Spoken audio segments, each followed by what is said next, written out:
Les habitants l'ont surnommé le Calais de Grèce. Au port de Patras, tous les jours, des dizaines de jeunes hommes tentent de passer clandestinement vers l'Italie, située à seulement quelques heures de navigation.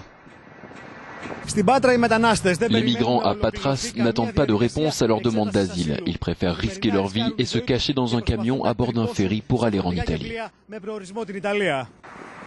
Ils seraient environ 400, en majorité issus du Pakistan et d'Afghanistan, à squatter une usine abandonnée en face du port, toujours à l'affût de l'occasion qui les fera passer de l'autre côté. Tous les jours on revient ici. On revient encore et encore. C'est notre but. On ne peut rien faire d'autre. C'est la seule chose qu'on peut faire. Comme à Calais, ces hommes prennent des risques démentiels pour passer clandestinement. Ils se cachent dans les plus petits espaces laissés libres à bord des camions.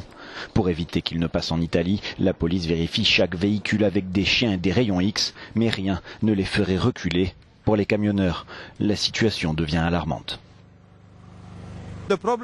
Le problème, c'est pas de vouloir les aider ou pas. Si on ne les voit pas, parce qu'ils sont très intelligents et très rapides, vous les aidez à passer la frontière et ça c'est illégal.